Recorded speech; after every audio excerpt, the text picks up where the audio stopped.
I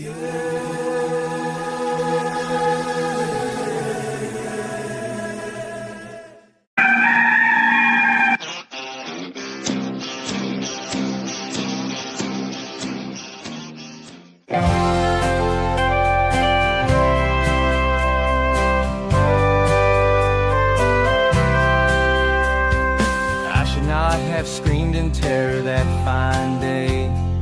Saw that purple wig and did not know what to say. It left me sort of startled and confused.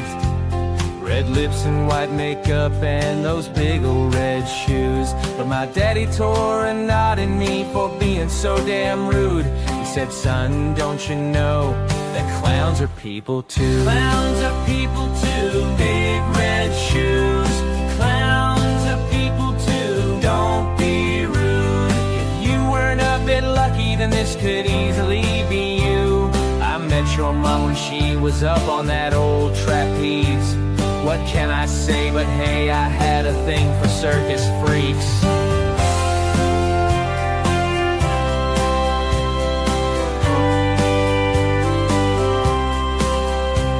I started watching Bozo and warmed to the movie It. Killer Clowns from Outer Space to me was a big hit.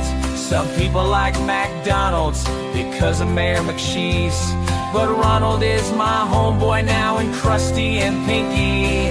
Clowns are people too. Big red shoes. Clowns are people too. Don't be rude. If you weren't a bit lucky, then this could easily be you.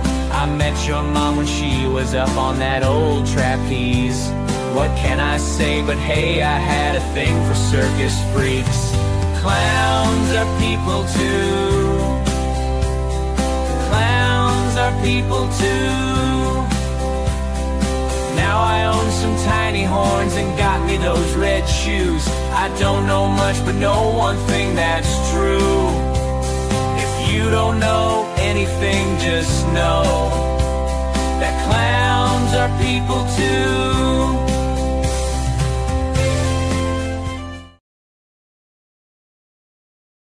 Welcome to Inside the Gamecocks, the show, part of the Chief Sports Network.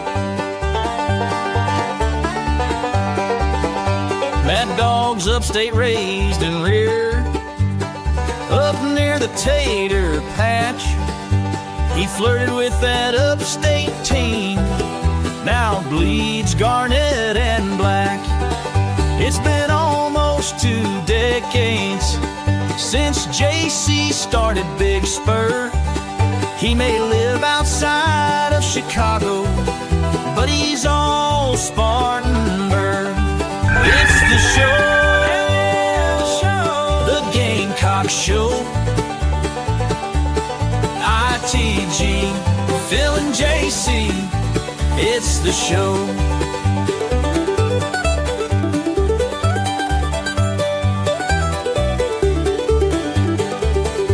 It's fun and entertainment, but also information, things you cannot get on radio. It's the show.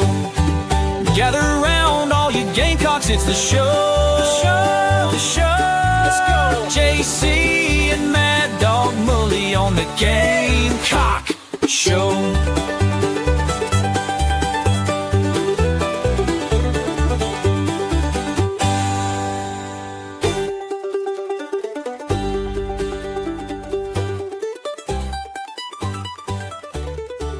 Welcome in, everybody, inside the Gamecocks The Show. Live for you here on a hump day. Let's get you through the day. Oh, our screen looked a little crazy today. Look at that. Anyway, Matt, squares. Where's squares? Where's the rest of our boxes today? Remember Hollywood Squares, man? Yeah, you know, they have come out with another iteration of that now. There's no more current one. No original ideas coming out of Hollywood anymore, man. None. I can't even remember. Oh, wait, hold on. There's a football player, Nate Burleson. I think he's the coach, or the host. The coach of Hollywood Squares. Coach of Hollywood Squares. Like interviewing interview, and I go, "Where have you coached at before?" I coached Hollywood Squares. Yeah, that's right. And I was an assistant. I was the offensive coordinator for Wheel of Fortune. Yes, that's right. Which, hey, I feel like old Seacrest, I almost called him Seabiscuit because that's what we call him in our house, is doing a decent job filling in for the now retired Pat Sajak. I almost took that Family Feud job. I know, right? Didn't work out. No, just couldn't get right. Couldn't Family get didn't right. want to move. Wasn't a good fit for the kids. That's right. Family Feud. Too Oh hard to my bring the joke goodness. back. Yeah, what a day. What a day. Welcome in Inside the Gamecocks Show. JC here with Phil. Did a little stint on the morning show this morning. I kind of just listened to Will Crow and Bradford talk about pitching and baseball. We're going to talk a little baseball today and kind of get your thoughts on the season. Our fans here in the Nana Sports Chat Box Club Chief members, and of course, high interaction. If you got a question, pop it in there for me. Something's on your mind. I certainly don't mind answering it. I want to start off today, Phil, talking about, and this is going to be a topic for the next 72 hours around Gamecock Nation. And it's about Ray Tanner. Their name in the field, Ray Tanner Field. Certainly as a baseball coach, South Carolina had played for 2 national titles before he got the job in the 70s, but he brought that bad boy back, and it eventually ended in one of the greatest runs that I don't know that we'll ever see again in college baseball. Yeah. I mean, some of those records are going to probably stand the test of time. Yeah. And those teams were in the early 2010s, 2010, 2011, and even 2012. I mean, those teams were just special. And just, we talk about knowing how to win. They knew how to win anyway, a lot of the time. And I think that because baseball's always mattered even before, they win the baseball at the University of South Carolina, and to break through with the national championship. I don't know that we've ever, like some long-time Gamecocks before that, I don't know that they ever thought they would win a national championship. Honestly. Yeah. Before that, the lone national title was in women's track in 2002. Some people wanted to count the NITs as well. That is a national championship. No, How about no? No.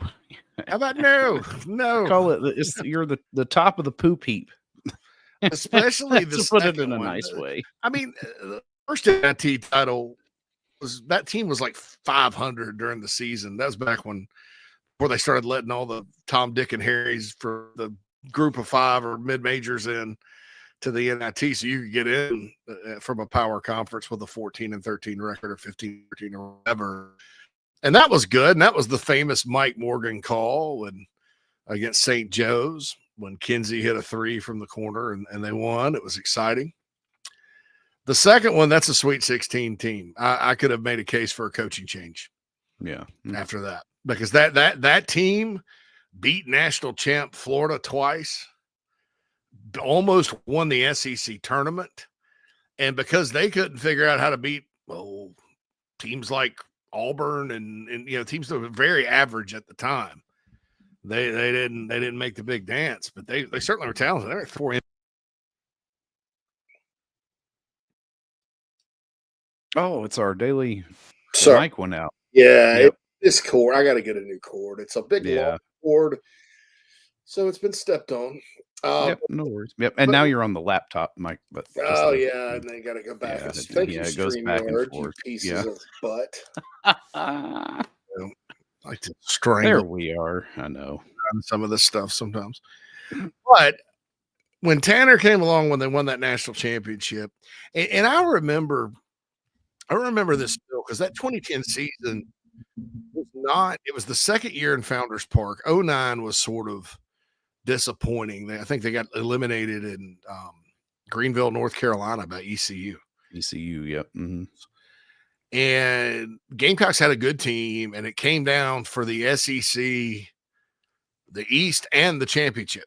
It came down to the Gamecocks in Florida, 3-game series, and that's when O'Sullivan had just started getting Florida going. Obviously, the two teams met for the national title the next year in 2011, but Florida came to town and beat the Gamecocks 2 out of 3 and won the SEC. And then I think there was another 2 in barbecue in Hoover, which pisses everybody off. Sometimes, Right. And maybe it was 2 in barbecue. I don't know, maybe not. But so they get the regional, then they have to go to Coastal for the Supers. Coastal was really good. Yeah. National seed. And it just and then they got beat again in their first game by Oklahoma. And then came back and went all that and won the whole thing. And the journey of that team in that breakthrough season, and then what followed was even more impressive. You win the last one at Rosenblatt. You win the first one at 2000 in 2011 at TD Ameritrade. And then in 2012, they go back all the way to the finals, which was amazing because they were like, that 2012 team wasn't quite beat every time they played Clemson in postseason, beat them. Never lost a game. Didn't just win the series, never lost a game. That 2010 team also had the joy of beating Clemson twice. Now, the 2002 team that beat Clemson twice, that was Clemson's best team, I think, ever, with Khalil Green and all that. And the Gamecocks whipped them by 8 runs twice. But that Clemson team that they played in 2010 probably wasn't as good as Carolina. They were kind of an upstart. They were kind of a Cinderella. They had gotten there and won their first 2 games.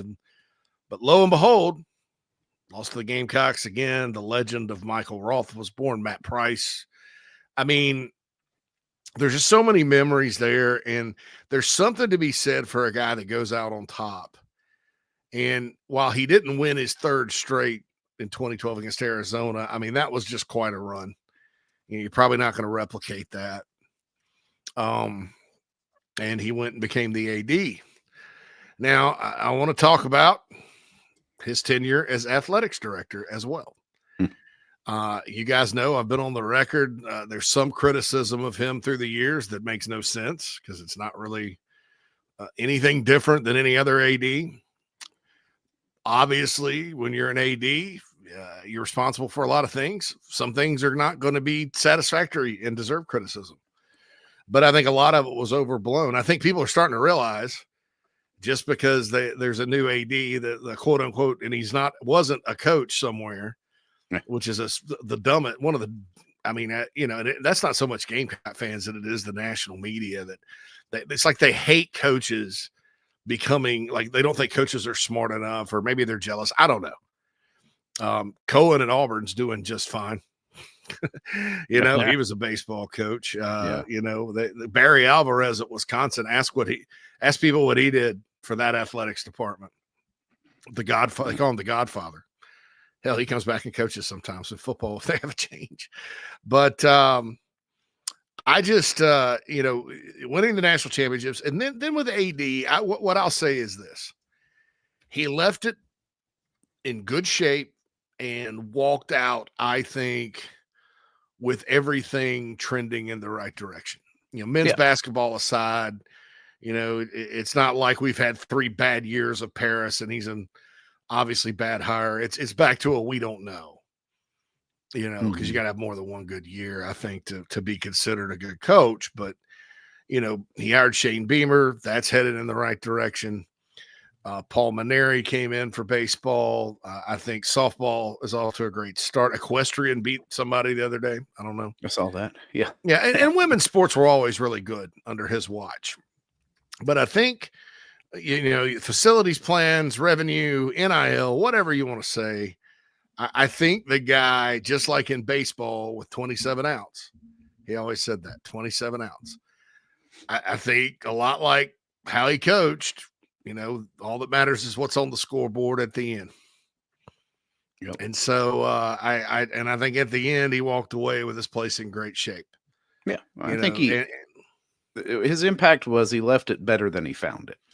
right? I mean, left the school in a better spot than it was. Not that it was in a terrible spot when he arrived. Don't get me wrong. Yeah. I mean, there were some things that needed doing, and he was able to facilitate doing those. But I think as a whole, he left the University of South Carolina in a better shape than he was when he found it. Well, I think too, the revenue's been, man, I mean, the department has been in good fiscal condition, other than COVID, which hurt everybody. South Carolina was better than most. Hell, they made a football coaching change with a $13 million buyout. With a buyout, right? during And still COVID. facilitated that. I mean, think if you were Auburn in that situation, they played Gus, who won 6 SEC games, if I'm not mistaken, that year. 6. Jeez. He went 6-4. No, we don't want 6-4. By the way, there's a great article on Auburn Undercover about how many national championships should Auburn claim, because there's like the Doritos or the Frito-Lay national championship back in the 1910s. And then somebody voted them number 1 the year they were on probation when they had Stephen Davis and went undefeated. And somebody voted them number 1 the Cadillac Williams and Ronnie Brown year, like protesting the BCS. I don't know that Auburn would have beaten that Southern Cal team in 2004 with Matt Leinart and Reggie Bush and those cats. But I think it'd have been a hell of a lot closer than freaking Oklahoma. Yeah, right. It was just, I mean, everybody was just so sick of seeing Oklahoma and Ohio State every year. BCS runner up perpetually. The O schools. Show me your O face. Anyway, but back to what I was saying about Tanner. I think that when you look at kind of the end result, I mean, you walk around Williams-Brice, it's unrecognizable. If you would, gone away, left the country in 2010, 2012, and come back, you wouldn't recognize it. You certainly wouldn't recognize it from the end of the McGee era, because I don't think Mike McGee cared about any of that facilities and right. Yeah. And there's plans in place moving forward. I also think this. I think at times people gave Eric Hyman a lot of credit for a master plan that, I mean, it changed quite a bit under Tanner. It wasn't like, this ops building they built for football.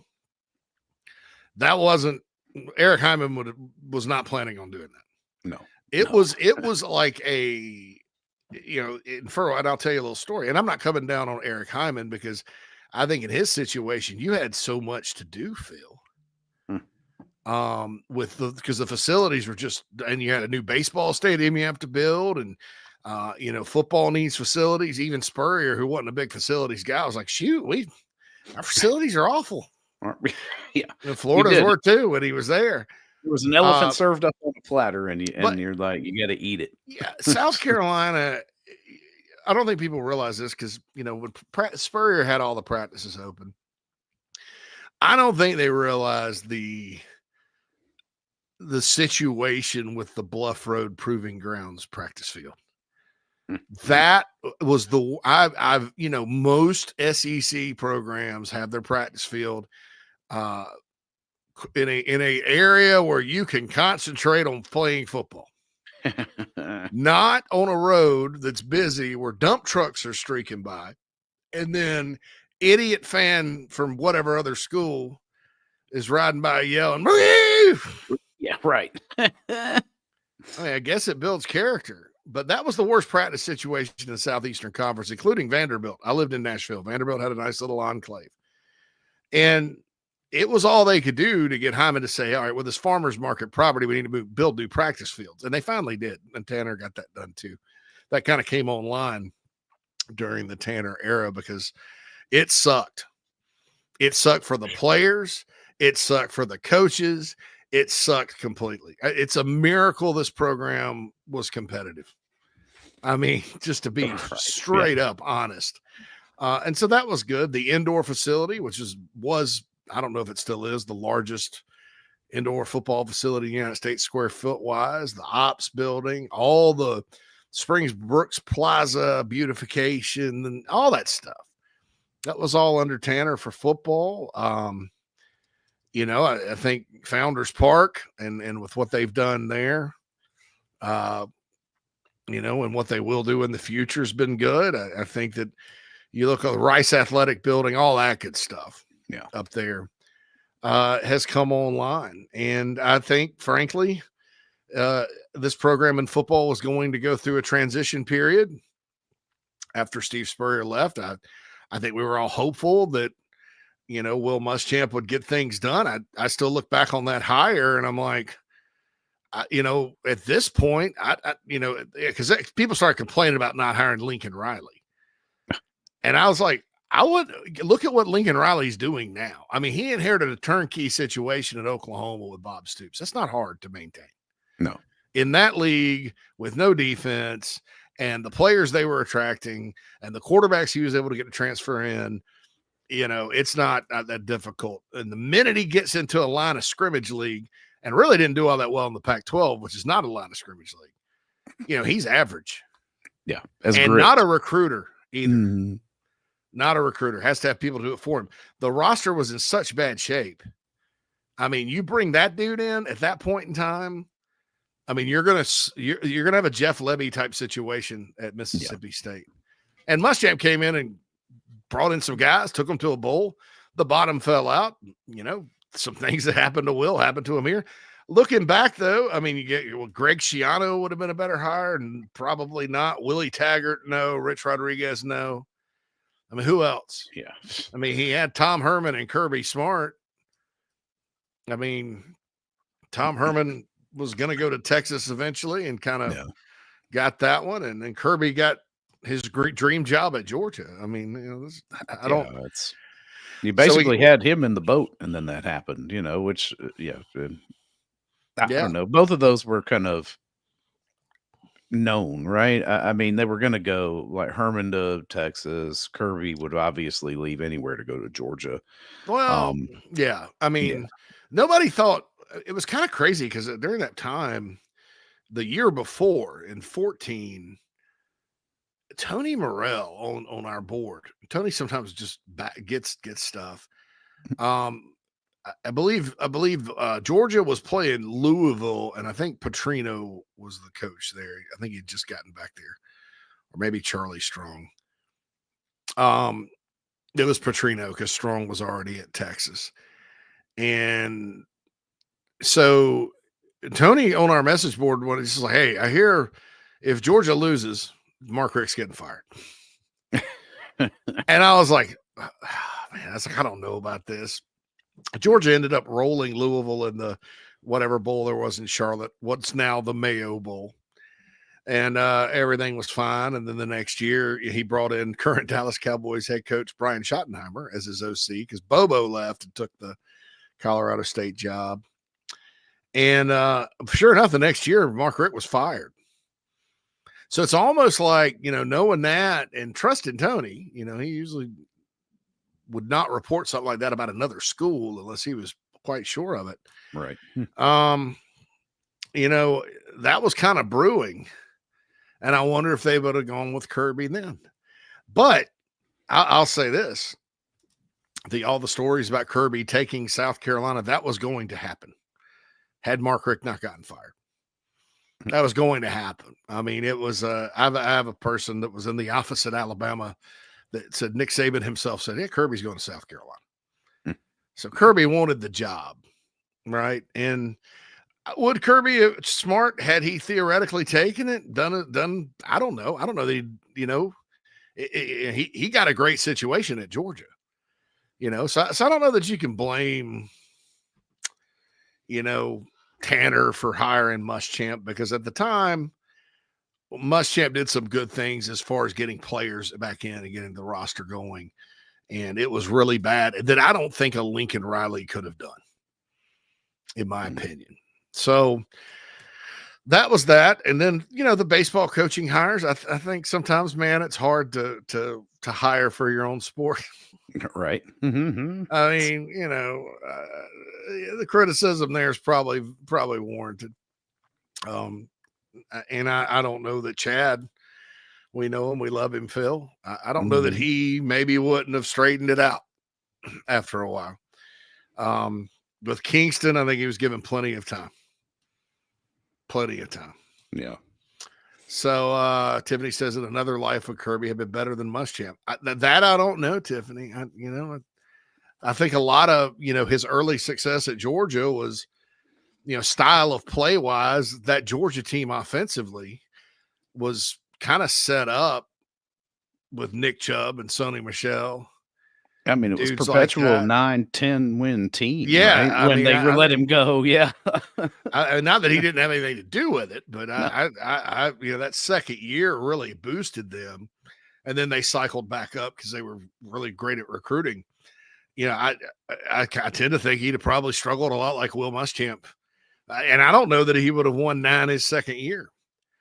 And that has nothing to do with my respect for Kirby Smart or how good of a coach he is. It's just the job you take is always matters, right? What shape is your program in? That kind of thing. So, and I'm not giving anybody a pass. I think if you're an athletic director and you have to fire the coaches you hire, that's a strike, right? Strike against you. Yeah. But all in all, I don't know that, many people are going to look back on Ray's tenure as AD and, fondly, because a lot of teams that were good, when he took over, that were kind of at their, with Spurrier football and with himself with baseball and Dawn Staley just getting started, they dipped. Men's basketball had a moment of glory, but I also remind everybody too, during his tenure as AD, South Carolina has won 3 national titles in women's basketball, which matters. Oh, yeah. Probably not as much as football, obviously, but it matters. That's another. I mean, again, this whole school had 1 national title. It was women's track in 2002. And unless you want to count the NIT, which we're not going to on the show. That's right. Yeah, we don't count. And then you got 2 in baseball, 3 in women's basketball. They went to a Final Four in men's basketball. Say what you want about Frank Martin, and Tanner didn't hire him, obviously, but say what you want about how it ended. Say what you want about maintaining. Whatever you want to say, South Carolina went to the Final Four in men's basketball. It's the single greatest men's athletic accomplishment team-wise ever. It's bigger than anything football's ever done as far as a team athletic accomplishment. The Final Four is the apex of the sport. Did they capitalize on it? No. You can't say that. You can't say that. But I think there was some success. Could there have been more? Absolutely. Absolutely. But how it ended with a slew of good hires for spring sports, with Shane Beamer having the season he did, and he's on pace like Spurrier was. Spurrier's the best coach to ever coach here, record-wise. The recruiting he's doing, the facilities, football is got some mojo right now. Even with Lamont's record in basketball last year, this year's not going that well. But I think that program, hey, you made it back to the big dance after the Final Four, fine. This year may be a lost year, but look out at Missouri and just try to do what they did, if you can. The women's program obviously is great, even though the media seems to not like them, judging on the AP, ridiculous, stupid AP poll this week. I do think that his tenure as AD probably deserves history will probably be kind to it as we move forward with a new era in college athletics where, some different things may be emphasized moving forward. Right. As the building college athletics programs as we know it, I think a lot will look back on and say, hey, Tanner did a pretty good job. But I just wanted to say that I think all Gamecocks should be excited. I did see somebody say, because they have the signature behind home plate. Whittle, you can see that on our Instagram. Whittle took that picture. I hope it doesn't stay that way. And then I was like, oh man. But then I looked, it wasn't really a hater. It was just a person that really likes the interlocking SC, which we all do. We all love that. And that reminds you of Ray Tanner, that and the pinstripes. Who started all that with that baseball program? I would think. Did they wear pinstripes back in the 70s? Somebody let me know. Oh, I don't know about that. Yeah, but Yeah, I know but, he modeled the program essentially top to bottom after the New York Yankees. So, yeah, commitment to excellence, right?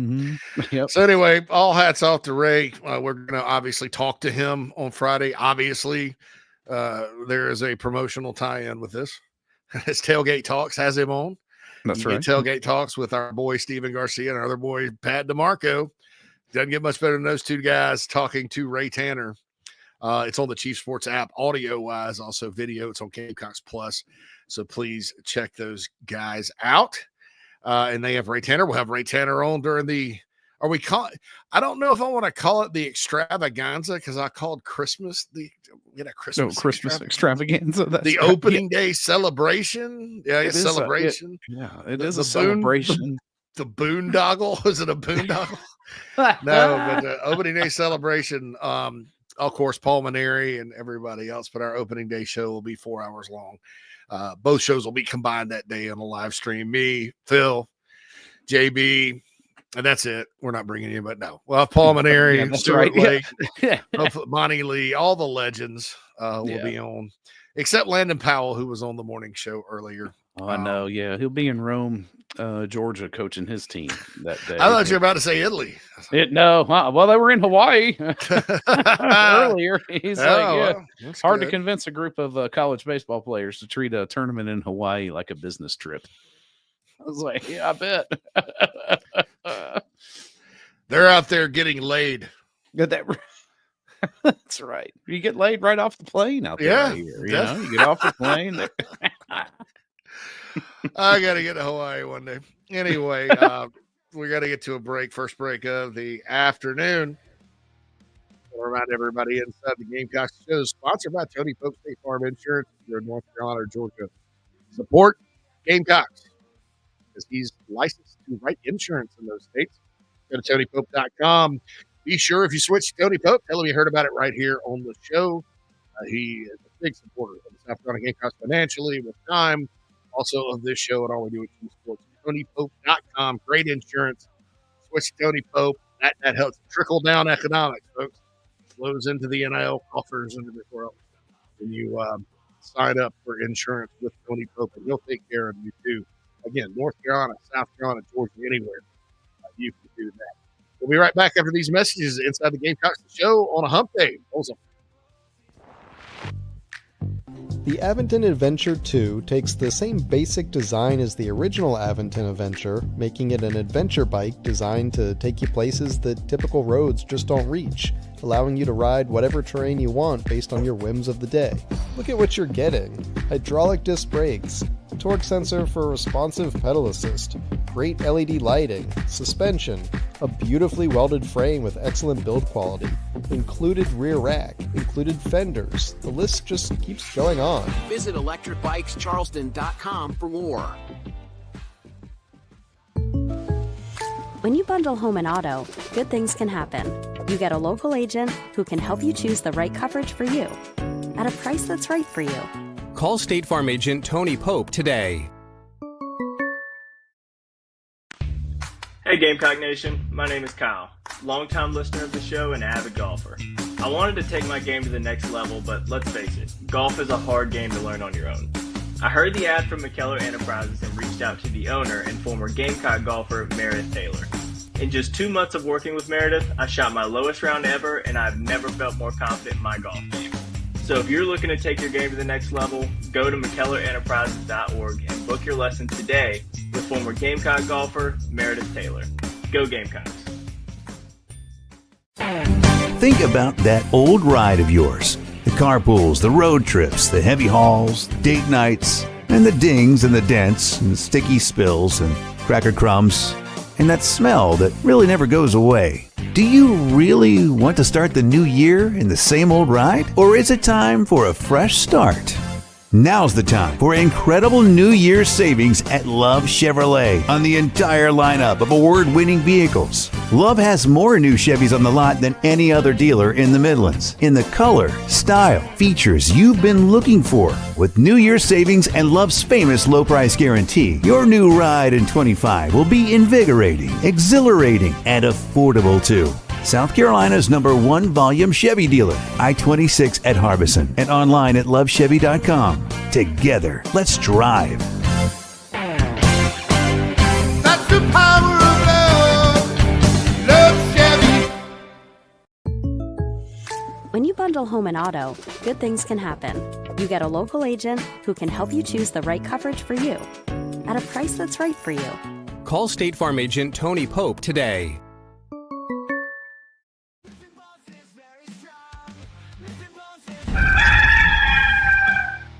Welcome back, everybody, inside the Gamecocks The Show. JC Shurburtt and Phil Mullinax in with you. We are having a discussion here on Ray Tanner, as he will be honored on the field pregame on Saturday.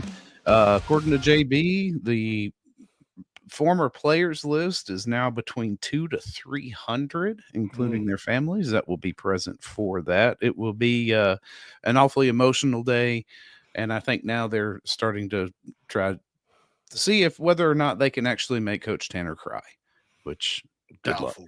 But yeah, I don't know. No, this might get to him though, Jason. This all right, one, so yeah. I'm thinking about like through the times. He choked up one time, I believe it or not, in 04. South Carolina won the SEC baseball tournament, right? And he started talking about the fans, the loyal fans that followed him, and his voice cracked a bit. And and when he had to kick Lonnie Chisenhall off the team, he got emotional. Got a little emotional. Few and far between, though, So we'll see if they can make Tanner cry. Steven, this would make me cry of shame, perhaps. He goes, at Tanner's celebration, will they sing "Friends Are Friends Forever"? Friends Are Friends Forever. The Michael W. Smith song. They should. No. Let's hope. I don't think they're going to Please sing don't. that. You never know. Could you see Stuart Lake leading that? Yes. I'm just trying to find the most unlikely person to lead the group in song. Stuart will probably be up there, or Justin Smoke. Yeah, right. Smoke and Stuart Lake get up there and start singing. Oh man. Anyway, that should be a great day. It's one of those days I wish I was in Columbia. It really sucks. By the way, I said this on coffee today. You're not believe this, Phil. So up here, when it snows, it's not a big deal. No, right. But winter weather is because they even have like what I call freelance snowplowers. Like if you have a truck, you have a guy that has the plow on the front, and he gets paid every time. So there's an army of these dudes and dudettes out there. Every morning it snows. I mean, the roads are basically clear. They got the salt. They got all that. So we started getting emails yesterday from the school where the stepson goes. And they were like, listen to what they did. Oh, gosh. Now, this is kind of soft in and of itself. On Wednesdays, they get to go in late at 9:30. They get to sleep in. Oh, that's hangover from the COVID year, right? Yeah. So I guess I don't know what the deal is with that. But they sent an email out and they made them go in early. I'm like, dudes. And the reason was the weather. Like, they're like, oh, we're worried about this snowstorm coming in. Nat got 4 emails from 4 different people at work yesterday saying work from home tomorrow. She works in an office building, and she works from home 2 days a week. And but it's about 15 minutes away up the highway in a place called Downers Grove. I call it. I don't know why I say it like that. But that big tall player Carolina had committed from up here that got drafted by the White Sox and signed. I don't remember his name. George something. Golly, his name was George. Anyway, he was from Downers Grove. That's a point of reference. And I'm like, the first Are you talking about Mahoney? No. No. Mahoney's from north of Chicago, up kind of near where Kai I knew he Kroger's was from. from up that Yeah, way. he's up in the northern part. Mhm. But now this was a guy that was like a recruit, and he was a big 6'7" outfielder. But anyway, the White Sox drafted him. I think after the last draft, the 2023 draft. But his name was George. Nevertheless, Gamecocks still have some Chicago area play. Ryan Bakes is a Bakes, yeah, he's from around that area. He's yeah. from up here. So my question is, so if you're getting 4 different emails saying you're gonna work from home tomorrow, number one, is it a time to maybe look at cutting some management? I was gonna say, I mean, I would hate to see what happens if she forgot the new cover sheet on her TPS report. So That's what I'm saying. Like, what do you do here? Right. I'm like, I mean, what was the call to action? I mean, because that means there's that many layers of freaking management. I'm like, oh, geez. Yeah, that they felt like that. Yeah, the bureaucracy there is crazy. Don't work from home tomorrow because of the weather. Hey, team. Maybe it was just such an outstanding circumstance, because of course, like you said, they don't cancel much for weather up there. That it's like, no, we need to blast this out. But if they came from 4 different people, then that's excessive. Yeah, sometimes it's kind of like, I mean, look, man. Okay, so I wear the Hey Dude shoes. Right. I like them because I don't have to tie them. I'm too old to tie my shoes. I'm just kidding. I tie my shoes like everybody else, but no. I like the Hey Dude shoes. They are. I'll tell you this though, man. It's excessive, the marketing. Oh, really? Like I looked the other day, and I had an email from them at 2:02, and then I had another one at 2:26. And then I had a third one at 3, and I had to check and see, did I, because I bought, they sign up for their email list and they give you 10% off or whatever. So I had to look and make sure I hadn't signed up multiple times. And then I was like, I've only bought like 1 set of Hey Dude shoes. And I'm like, they got a little American flag on them. They're pretty cool. But I'm like, because they're like boat shoes, up here you don't wear. Yeah. I wear boat shoes as a form of protest, but normally people don't because it's too cold. But I'll wear them during the summer months, absolutely. But look, that's almost as excessive as next door in LinkedIn. Oh, I don't. I turned both of them. LinkedIn's absolutely worthless. I'm looking at my as I because Gmail will break out your social, and put them in different boxes. I have nothing for the past 3 weeks except LinkedIn emails. Like I get nothing. I have one from Instagram, and that's it. Yeah, I'm the first of the year. I don't I'm not signing up to see who viewed my profile. Yeah, no. Why would I pay $3 to see who happened to land on my page? And it's like, this girl was on there one time complaining because she'd gotten kind of flirted with over LinkedIn. I'm like, well, number one, you got to be kind of a loser to flirt with, to try to go on LinkedIn and find a date. But I looked at her profile page and she had like literally a mini skirt showing, like it was a very risque outfit, probably not appropriate for the office. And I'm like, perhaps consider business casual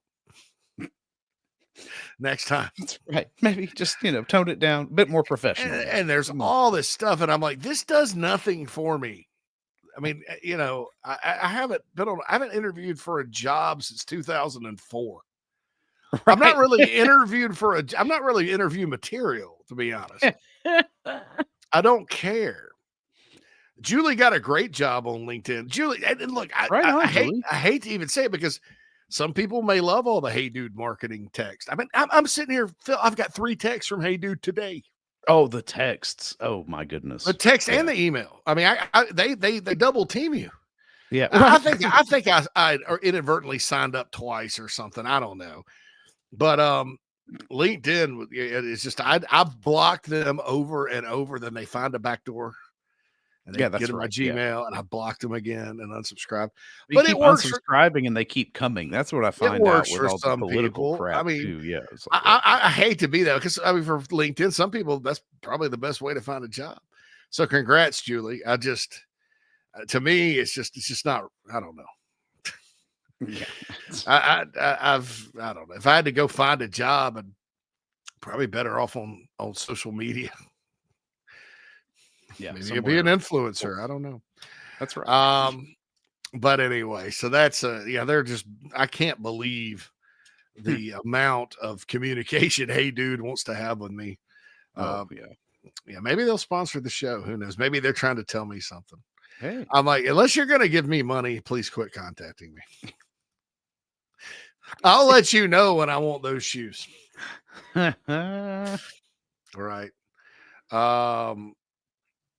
Julie said, I was unhappy with my job. All the push notifications made me go apply elsewhere. Yeah, that's a good strategy for that.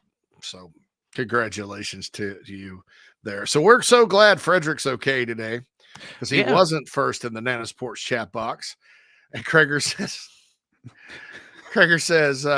someone do a wellness check on someone Frederick. do a wellness check. So we're glad that Frederick is there. Want to say shout outs to Kreger was first in the chat box today. Clint talks about Bozo the Clown. I loved Bozo. He said the grand prize game was awesome. It was on WGN. Yeah, we got to watch it. Yeah, every day before you watched your Cubs, man. That's right. You know, WGN, their news is like funny. Oh, really? Nice. Amazingly enough, because you're in Chicago and the local news is not exactly the most humorous. But they just had like kind of like dry pan things and stuff. It's my wife watches it every morning. I like the whole concept of independent network, right? Not affiliated with the big three. Well, plus Fox, I guess. Yeah, big four now. Yeah, because Fox 21 and the Upstate used to be independent. Yeah, they were the ones that were very independent. WHNS, you know. That's where love it. Love it. Yeah, but I still appreciate WGN for that. I remember they had that weatherman, Tom Skilling. He was always funny. I don't know if he's still on there. He may have moved on. I'll have to ask that. Old Tom. Yeah. But she loves the anchors and stuff. She's like, oh, they're so funny. And I'm like, I don't watch the news in the morning. But I've never been like, some people get up and watch Sports Center. I used to have a roommate in college that he would roll over, turn it on, and Sports Center would be on a loop. And back then, of course, I wasn't getting up that early. Right. You know, unless I had class and I intentionally scheduled afternoon classes. You know, so I'm sleeping until 10 or 11. So from 8 till 11, his ass is like Sports Center. And I'm like, I don't care what the Dodgers and Yankees did last night. Headache. So anyway, so that's that. But yeah, I remember Bozo the Clown. That's why Bozo made the song. Cam says Gamecocks are on the verge of offering my guy Terry Davis from Goose Creek, rising sophomore for the Gators. Yeah, I got your message on that. Oh, that'll be good. Always got to get those offers out early. And Kreger has a family feud memory. Richard Dawson tongue kissing every female on the show. That's right. He was definitely a ladies' man. He'd have been flirting with people on LinkedIn. Oh yeah, could you imagine? Yeah, he killed it on LinkedIn. Dude was a pain. Steven says this about Ray in all seriousness. Ray is one of the best ever to coach in college baseball, but it's amazing how long Gamecock baseball has been great ever since Bobby Richardson, not counting number of national championships. Is there another program that has had the sustained success South Carolina baseball has had? At South Carolina? No. Nationally?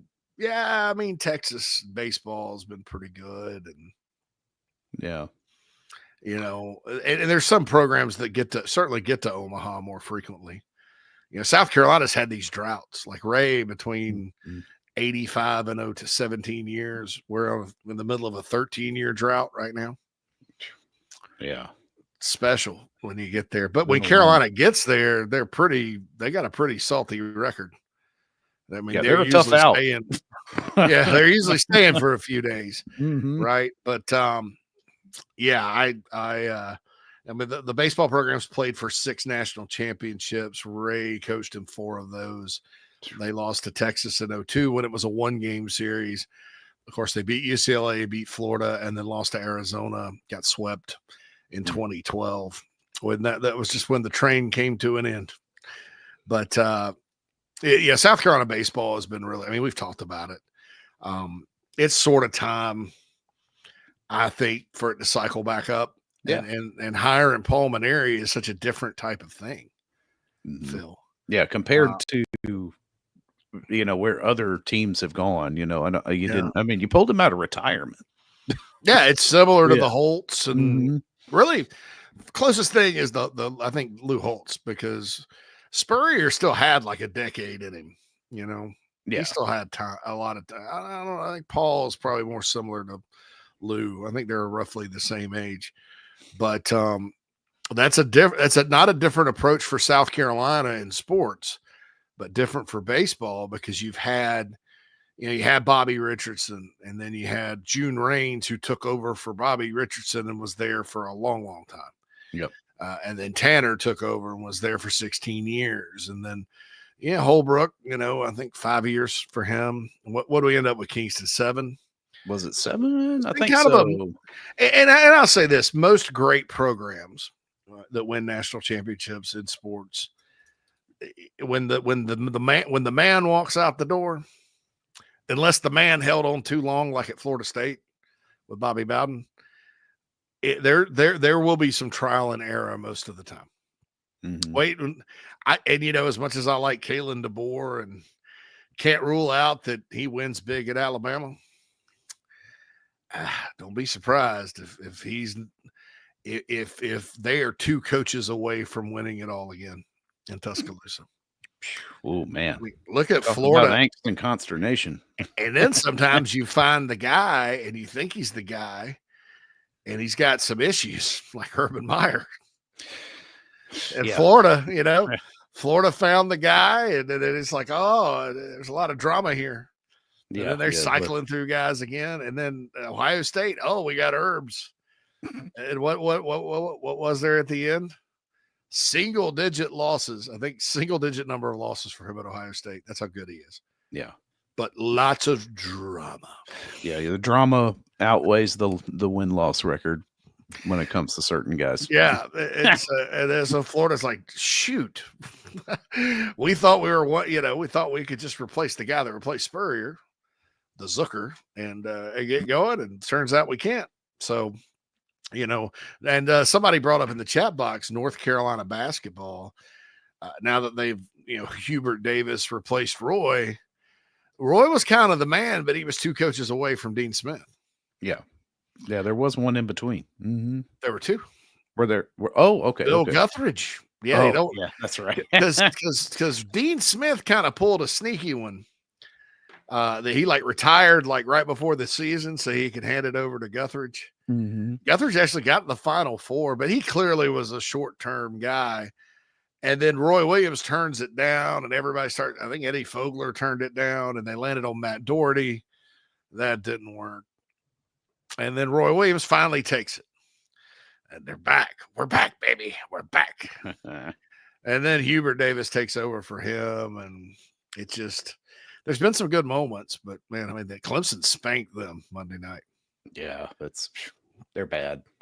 They're having it's the times are not good in Chapel Hill, which makes me wonder if that job will come open. So I've kind of teased the next 2 topics here. Nice. Our next 2 topics that were on the script at least. But so the guy that replaces the guy, it's pretty hard. We're 2 coaches away from Tanner now. And this guy's got a lot of pedigree, so we'll see what he does this year. I certainly think they could finish better than 14th overall in the SEC. Kreger with the most random bit of awesomeness ever. He dated June Raines' daughter in college. Oh, hold on, I missed that. Oh, there it is. Way to go, Craig. Well, all right, Craig. Man. So anyway, But There you go. what would cause and the folks in the chat box don't really melt down, but those of you out there listening, what's satisfactory to like avoid a meltdown this year? You know, obviously South Carolina, the expectations externally are not high, but internally they are, and it's South Carolina baseball, and they do have tradition and pedigree and competitiveness, and there is talent. But this is another, you know, as much as we thought it was a bloodbath in football, you know, men's basketball and now baseball are going to be ridiculous. So it's possible South Carolina is good, just not as good. Right. So what would be acceptable this year? And Bobby, our man Bobby, says postseason, just postseason play. Phil, I agree. I think, you know, you have to consider the coaching change. Obviously, you've brought in a guy with, I mean, well, he's the winningest active head coach in the game right now. It's reasonable to assume that there won't be too much fall off from where you were last year. I think you brought in some pretty good pieces. There's still some, I don't want to call them holes, but there are, you know, some deficiencies in the program right now that weren't able to be fixed in one recruiting cycle. Even though, I mean, hats off to the job that Monty Lee did in that interim period, you know, keeping guys coming, interested and in the boat before Coach Maneri was named. And then, of course, with Maneri and Rooney and all of them doing what it is that they're doing to build the program back. But I think, you know, I don't want to go out on a limb and say, well, if you don't make the supers, it's a bad year, right? But I think reasonable expectation is that this team can make the postseason. I think so too. I think 14's a little low, but the more I used to never think this, Phil. Maybe it's just because I kind of operate within the Gamecock bubble more than I ever have, you know, probably 85, 90% of the time. Whereas, you know, when I used to be kind of out there covering recruiting all around the country and being involved with broad-based college sports coverage, maybe I didn't think that. But I don't know. It just seems like South Carolina, even in women's basketball, doesn't get the benefit of the doubt. I mean, are you serious? They're fourth. That is a little which odd. means some clown, not a good clown, not one that's a person too. Some clown dropped them to like eighth. Is there a, right? Yeah. we See, pull that's up the thing is AP the women's average. poll? Yeah. Hold on. Let me look at this. Yeah. Yeah, While you pull up talk AP about women's that. poll voters, and I'm not trying to go all in and go hard in the paint on women's hoops here or anything, because I'm definitely not an expert. But it seems to me that if you have a team that lost by 17 on the road to a team, and then that team comes to your place and it's a back and forth game that's a 4-point loss at your place, and you happen to break their 57 game win streak, that team normally is not going to go from second to fourth, and you're probably not going to leapfrog them, nor or should. I mean, you know, the AP poll voters were the ones that were sitting there saying in football, oh, well, head to head. Oh, Carolina lost head to head. Oh, my God. You know, giving fuel to the fire for Ward and his band of merry men and women. You know, so now head to head doesn't matter. You know, it's momentum. What is it? Now the basketball polls don't matter. The net's all that matters. They don't even look at the AP poll. But to me, I mean, who the hell voted for them to drop like that? Yeah, I'm not sure. All I do know is that there's almost 100 points difference between UCLA and South Carolina. UCLA, there are apparently 31 voters, at least in this week's poll, because there were 31 first place votes, all for UCLA, which, you know, in this day and age is easy because their record is the prettiest. Pretty records. Yeah, 23-0 looks better than, you know, 22-2. Or 24-2 is what Texas has. Maybe they're getting the benefit of the doubt, JC, because they've played 2 more games. My God. And then, of course, Notre Dame at 21-2. I don't know. I guess they caucus with the ACC and women's basketball as well. Is that how that works? That's awesome. As the independent, they caucus with the ACC and women's basketball. But yeah, I mean, it's like the margin between LSU and South Carolina for the AP this week is, less than 40 points. So yeah, somebody, in their infinite wisdom, has probably dropped them. Now, there's not as much like, I don't think they do like a matrix like we get in football, because I know that's independently put together. Yeah. But yeah, it would be interesting to get a matrix for this last week's. Yeah. Yeah, dude. I mean, like the NCAA's official website, whoever their little beat writer is, was like celebrating Texas's win. And I know. I don't know, dude. It was weird. By the way, the top 2 teams in the women's net rankings are going to square off Sunday in Colonial Life Arena. That would be South Carolina and UConn. Yeah, number 7 UConn. Yeah, the net goes South Carolina, UConn, Texas, Notre Dame, UCLA, Southern Cal, K-State, Duke, TCU, LSU, Tennessee, Ole Miss. SEC is good in women's this year. It's a stronger league than it has been. And Carolina's dominating it. So I just don't. Right. I don't get it, man. I think it's stupid. The voters really want Notre Dame up there, Julie says. Perhaps. Yeah. Is that Muffet happens McGraw is no longer the head coach at Notre Dame, though, is she? I don't. Hold on. Who is the coach? She's not. She left. I always thought that was a cool name for the Muffet. The Irish. It's Muffet McGraw. Muffet She's McGraw. the Irish Muffet McGraw. All right, so we got to get out of here. If you want to for now, we're coming back. This is the end of the first hour.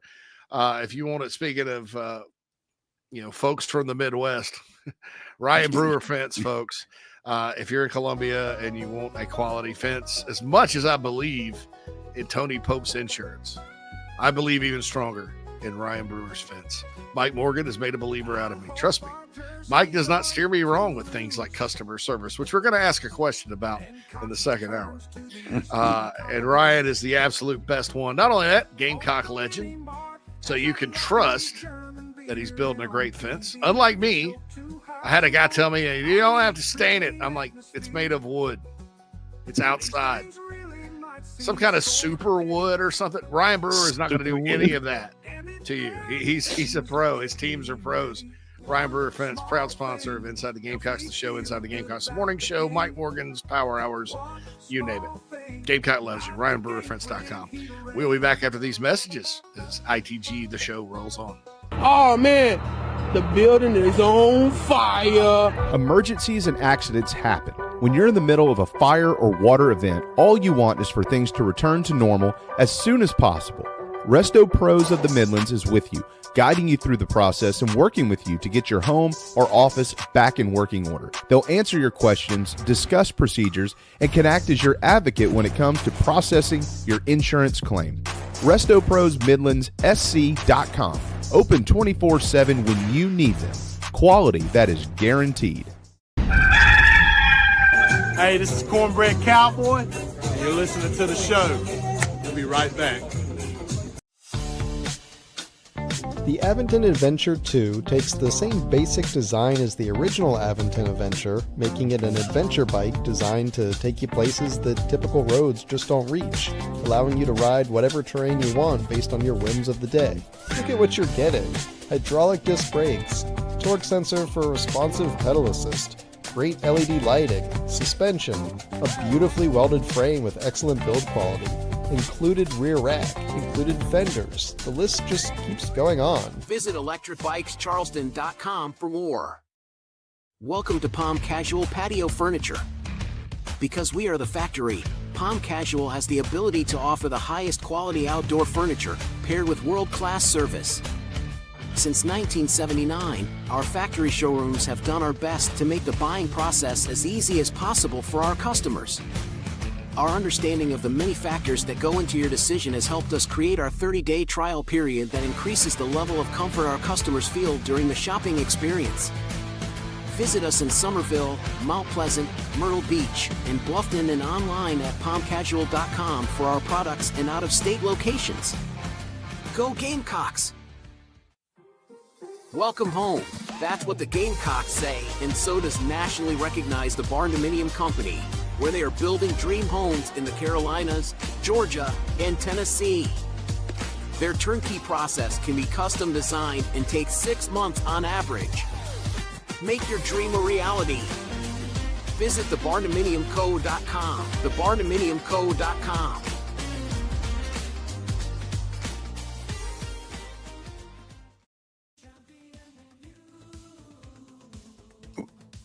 Welcome back, everybody, inside the Gamecocks The Show. Second hour of the show. Final hour of live programming today on the Chief Sports Network.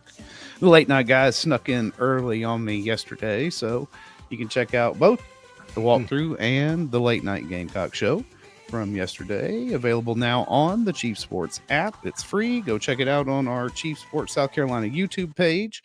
Also free if you like and subscribe the videos. That would help us out immensely. So if you're not already subscribed to our YouTube channel, go ahead and hit that button. Of course, Chief Club membership, $5 a month.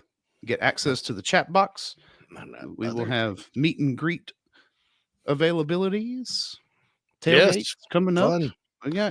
That's fun. We got to start planning that, man. Yeah, probably, I know. Thinking of probably a club chief, maybe. This is not an announcement. This is just me thinking.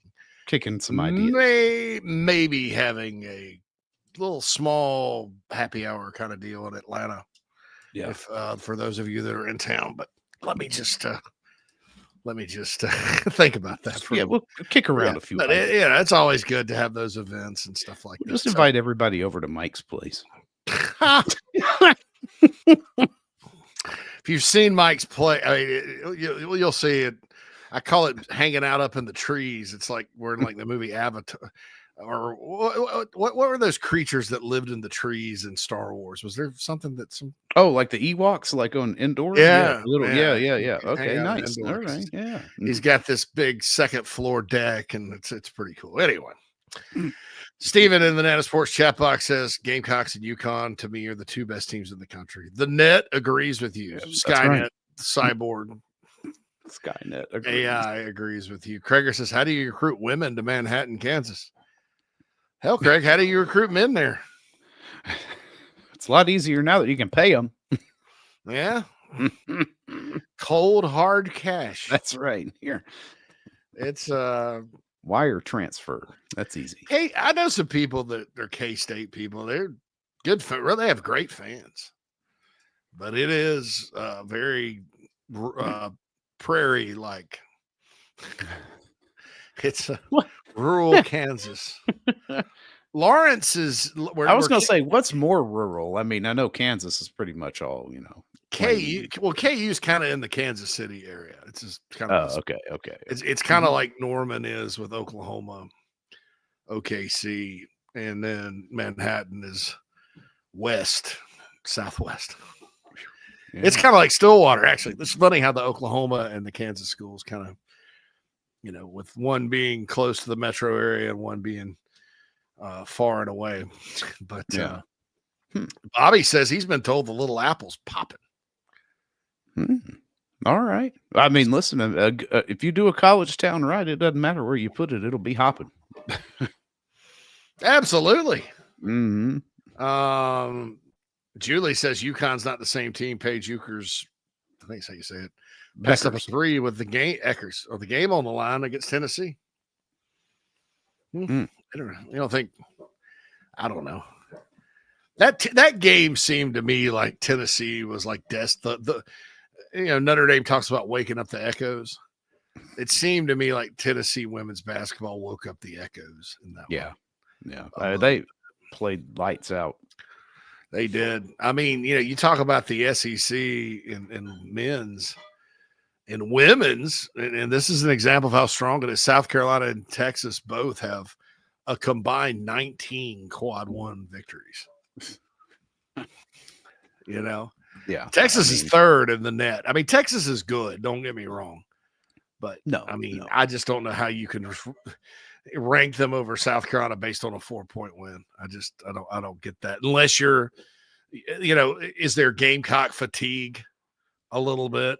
Yeah, probably so. Never thought we'd ever get to the point with any of the athletic programs here where there was fatigue with one of the first teams. World problems. Horace, I'm so sick of them winning. Oh, I mean, there were, the media in that sport never complained when it was Pat Summitt and Gino Auriemma squaring off every year. No, they never complained about UConn. God forbid anybody at ESPN says anything negative about UConn basketball, women's basketball. I mean, they've stacked the deck there, pulling all those former players into, make the commentary. The SEC's got, okay, so here are the teams that are not that good. Auburn's got a losing record, but they're only 55th in the net. Florida's 58th. Missouri 61st, A&M 79th, Georgia 123rd, Arkansas 132nd. So Mississippi State, Vanderbilt, Kentucky, Bama, Oklahoma, Ole Miss, Tennessee, LSU, Texas, South Carolina, all in the top 34 of the net rankings, according to the women's side. So, I don't know. Bobby has a take on losing to Texas, the big girl at UT, and us not playing our game is why they looked as good as they did. Yeah. Yeah, they just they had an off night. It looked a little disjointed.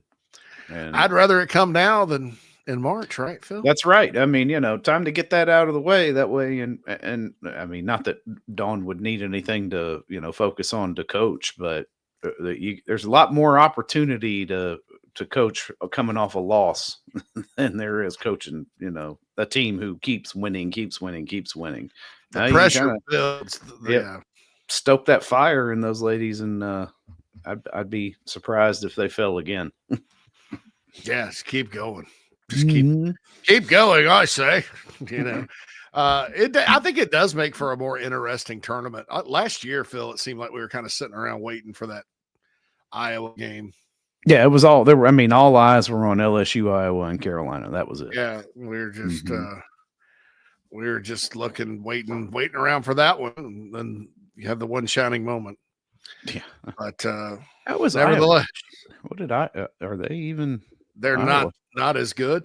Imagine that. Obviously, I mean, who'd have thunk that? Yeah, right.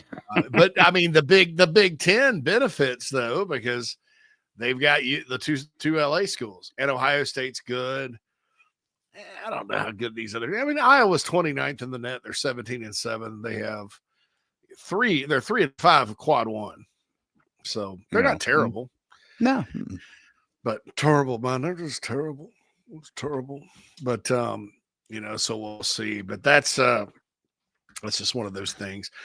Somebody in the chat box, Bruin, asked about Jalen McGill. Yeah, I saw that news come across the feed. I'll say this. My understanding is that it's not a decommit from Rutgers so I can commit to South Carolina situation. Right. As of right now. That's my understanding. And I'll tell you, I've kind of gotten some insight on this kid. It like what you hear behind the scenes on him does not match like his visit pattern or anything like that. Like he's at Carolina a lot. I'll say this. I don't think South Carolina has much help at the school. Like not that every high school in South Carolina is helping them. I think that there's, I just don't know that there's any kind of, talk about, hey, I think he's kind of on his own recruiting because I don't think he would ever committed to Rutgers otherwise. There's some question as to how good he is. I'll tell you, he's not the top back on the board. It's Carson Baker who fits what they kind of want. So I don't know that there's reason to get excited about him decommitting from Rutgers or not. What I do hope is if he's going to commit somewhere else, he gives it a little while and lets it breathe a little, because this is one, honestly, Phil, I could see changing his mind with public commits 2 or 3 times. Oh, and that's really? I'm not criticizing the kid. No, yeah. I'm just saying it's like, don't, I would hope that somebody tells him to kind of calm it down a little. Yeah. Hey, you already committed to Rutgers publicly 2 weeks. What's it been? 2 weeks, 3 weeks? I don't, so but I would not just assume if you're the Gamecocks that, he's coming to South Carolina or they flipped him or whatever. Probably a mistake committing to Rutgers right away. And he probably realized that quicker. And a lot of times players will do this. They'll make an ill-advised commit, and then they will wait. And it'll be October, August, whenever, it'll be months before they jump back in because they decide, hey, I'm going to go through the process and take the visits and all that good stuff. But I just don't. I can't sit here and tell everybody right now that I feel like it's a flip to South Carolina. Yeah, and Clint, Clint's not a big fan of McGill. And Clint is not the only person that feels that way. There's mixed opinions as to how good he is. So maybe that's interesting. I who knows? I personally, if you could get Baker or one of the out-of-state guys that you like and McGill and take 2 in this class, that's fine with me. I also think that there's something to be said for getting running backs out of the transfer portal.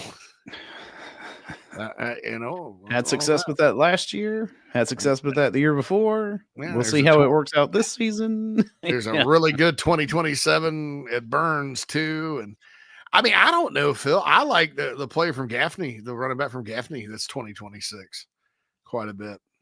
Oh, yeah. There's a lot of, and then 2027 in Spartanburg County, there's apparently a player at Woodruff, one at Burns, I think one at Spartan High too.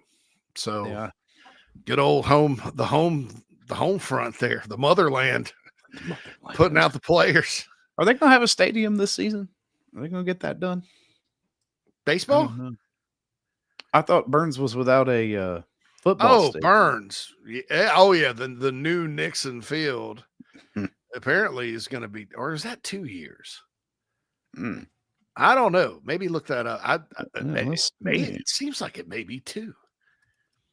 I don't know. Man, that would stink. I think that affected them.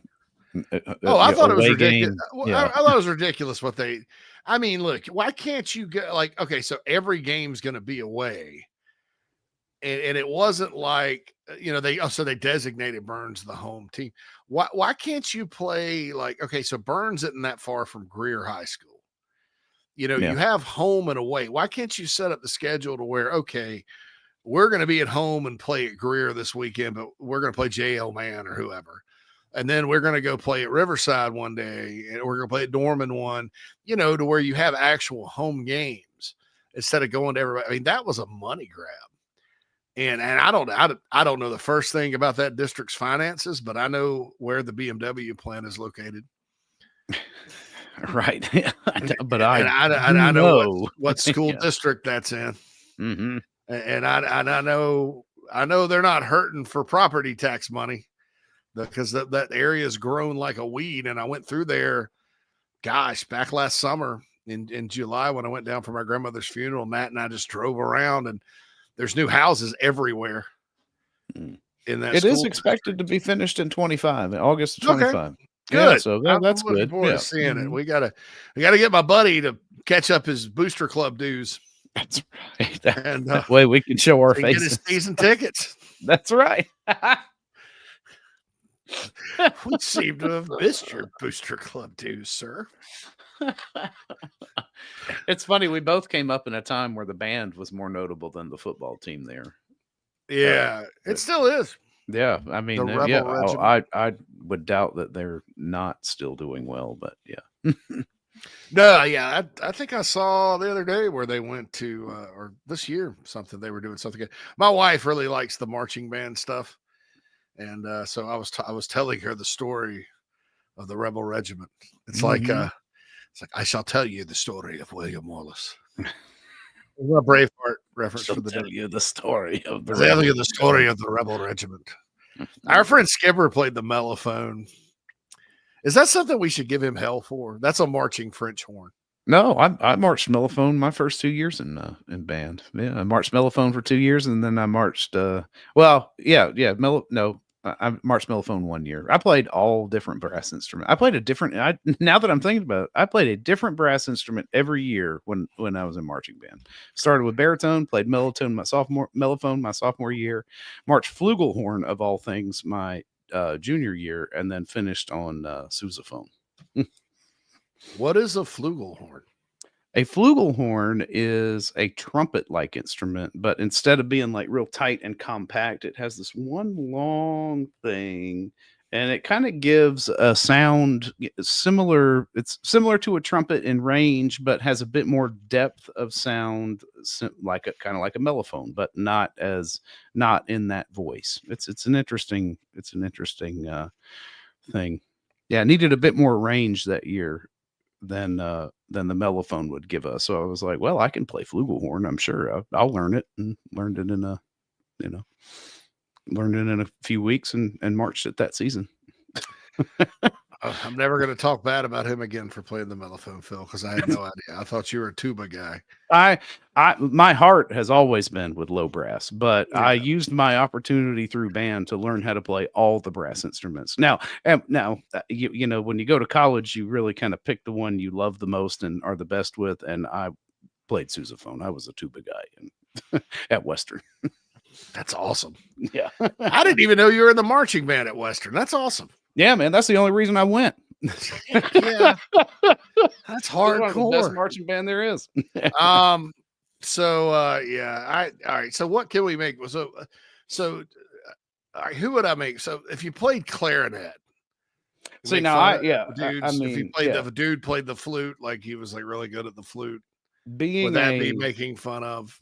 Being a brass player, I'm all out for making fun of woodwinds. Woodwinds, okay. Yeah, just any of the woodwinds, doesn't matter. Yeah, no. Color guard, obviously, that would. Well, that's a completely different animal. You don't F with the percussionists. No. Drummers are nuts. My buddy, my late friend John Manning Vhorn was a tuba sousaphone player, and then our other buddy that was also in the marching band at Burns, that's the season ticket holder, the Booster Club Dues guy. He was a drummer. So I don't know. I had a lot of friends in the band. I was not. I did play the trumpet in junior high. I had a really good band teacher at junior high. His name was Homer. I'm not gonna say his last name because I don't know if he's out there or not, but he's one of those teachers that told stories and all that good stuff. And I said yesterday how Burns High School had terrible teachers for the most part when I was there.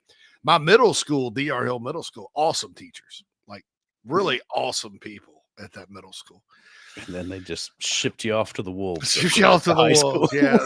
There's there was one middle school in that school district at the time. So we all went through it together. So anyway, yeah, marching band's pretty interesting. I'm gonna say that I'm gonna make a complaint. I'm gonna file a complaint about the Gamecock marching band. And I think it's just my age. All right, Phil, let me ask you this. Do they play the fight song too slow for you now? Like, to me, Step to the Rear, that fight song, was like had a quicker tempo when I came up, and now it seems like it's like a half beat too slow. I don't know, maybe so. I like a good high, good fast paced fight song and you typically kind of rush them through because you're trying to get it in that period between scoring and the next bit of action because you can't play. It's a little different in college though too because you got, you're competing with the stadium. Yeah. And time. Yeah. Yeah. I remember the fight song being a little bit, maybe a little bit more brisk. And then South Carolina got a new band. Oh God, people used to complain about the mighty sound of the Southeast all the time. Back when the band, because you couldn't hear them. Yeah, that was where they were located. Yeah. They had too many woodwinds, and these SEC bands like Georgia, like the Redcoat Marching Band, and then Tennessee's band, and even Clemson's band would come in with all this brass, and they were in that acoustic part of the stadium. That's still where they sit, and so you'd be in West Upper, and all you'd hear is Rocky Top the whole game. You couldn't hear the Gamecock band. Awful. Yeah, I remember that. So they got a new band director. Gosh, back there in the Hyman era, I think. They came in from Illinois, and so they increased the brass and all that, but they slowed the fight song down a little. But they may have slowed it down. I don't know. That'd be interesting. They have. I mean, if you compare like the recordings of it, I don't know. Maybe I'm just out. Maybe I'm just totally wrong. But speed it up. If you're out there listening, speed the damn thing up. Some of us like a brisker fight song. And congrats to them. They're going to London in summer 26. But I'll also say this: the Step to the Rear is based off a show tune There are no regimented show tunes. No, They're all peppy. They're all peppy.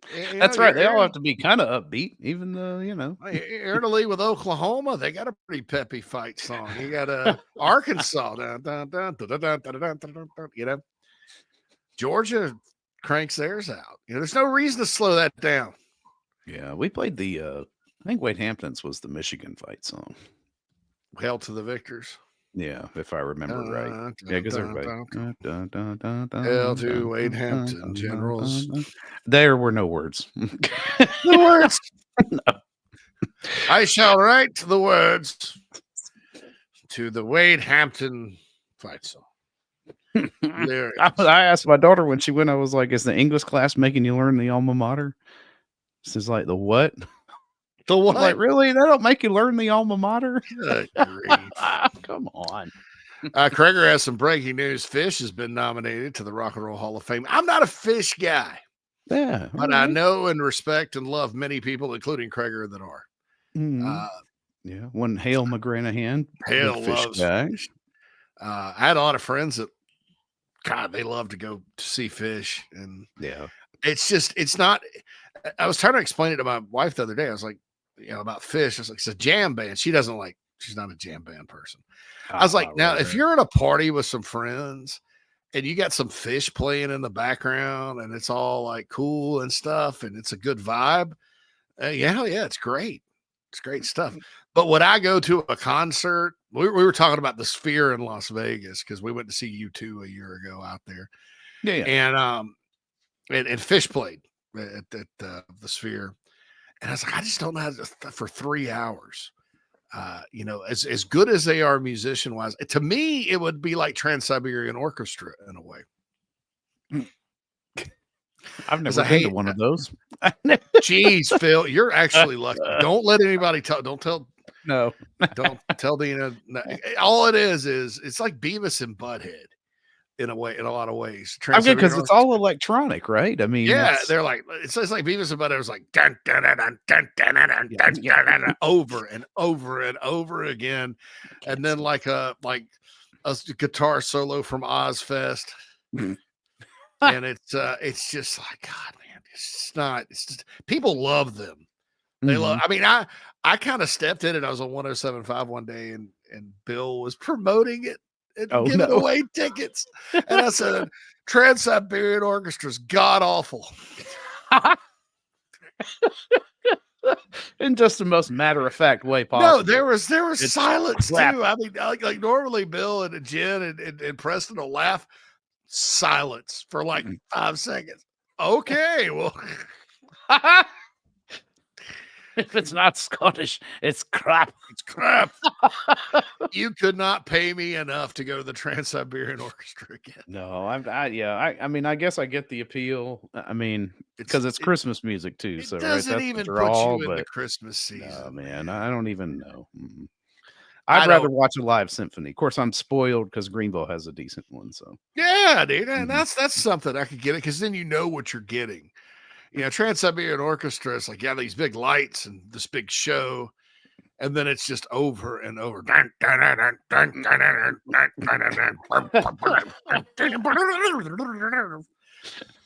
Kreger talks about Fish aren't for everyone, but great musicians individually. They've been playing since '83, never played the same set list. Yeah, I love that. I mean, that's neat. See, I respect Fish. I don't necessarily respect Trans-Siberian Orchestra, as if that makes any sense at all. All right, we got to get back to sports, dude. Just spent 28 minutes talking about this, that, and the other. Right here on Inside the Gamecocks, the show. So I guess it's a good time to take a break.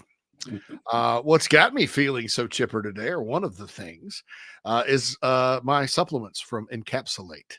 EncapsulateUSA.com, mushroom supplements. Mike Morgan's all about them. He introduced to me.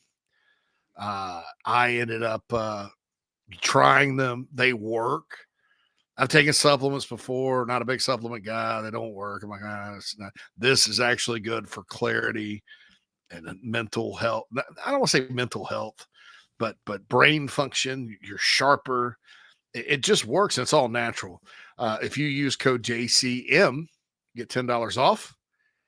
and free shipping over $60. EncapsulateUSA.com. You can hear me talk a lot about those for the coming months because they are a sponsor. I talk about them on coffee too. Anyway, Inside the Gamecocks The Show, final segment will roll on after this final break. We'll be back. We got started in 1979. Because we're a manufacturer, we're able to control our costs. That's why we like to manufacture as much of the product as we can, because in our factory stores we can offer a competitive edge over other people around the country. When people come into one of our Palm Casuals, it's like they're buying their car at Detroit. They're going right to the factory and buying their car. 30-day money-back guarantee. That's a big deal with us. I mean, we give 30 days to do anything. I mean, return it, change it, get a different color, get your money back. When you pull into a store and it says Palm Casual, you know you're at a factory store.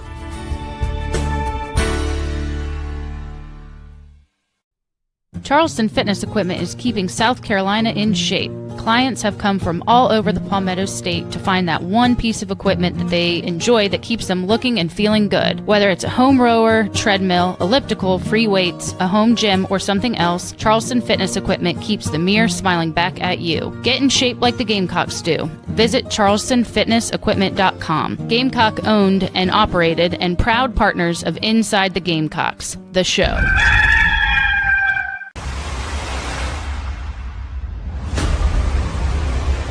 What Right to Bear is we're an association of members across the entire country, and what we offer is we offer legal defense in the event of a self-defense case. Nice. So it's not insurance.